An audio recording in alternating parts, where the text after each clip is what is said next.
حضرت علی نے فرمایا 4 لوگ جن کا روزہ قبول نہیں کیا جاتا۔ حضرت علی علیہ السلام سے پوچھا گیا، یا علی علیہ السلام، کیا کوئی ایسا مسلمان بھی ہے جس کا روزہ قبول نہیں ہوتا؟ تو حضرت علی علیہ السلام نے ارشاد فرمایا، ہاں بالکل، 4 لوگ ایسے ہیں جن کا روزہ قبول نہیں کیا جاتا اور ان کے سارے دن بھوکا اور پیاسا رہنے کا کوئی فائدہ نہیں۔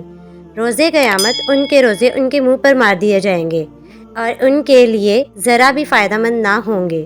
پوچھا گیا، یا علی، وہ کون سے 4 لوگ ہیں؟ تو فرمایا، پہلی وہ عورت جو اپنے شوہر کی نافرمانی کرتی ہے۔ حضرت علی نے ارشاد فرمایا، وہ عورت جس سے اس کا شوہر راضی نہ ہو، اس کا روزہ رکھنے کا کوئی فائدہ نہیں، کیونکہ ایسی عورت کا روزہ اللہ کے ہاں مقبول نہیں۔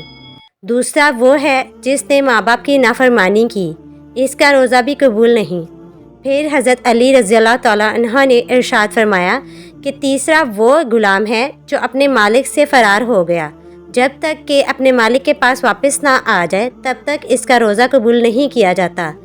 جبکہ چوتھا مسلمان جس کا روزہ قبول نہیں کیا جاتا وہ ہے جو اپنے امام کی اطاعت نہیں کرتا، یعنی اپنے امام کی نافرمانی کرنے والا شخص کا روزہ قبول نہیں کیا جاتا۔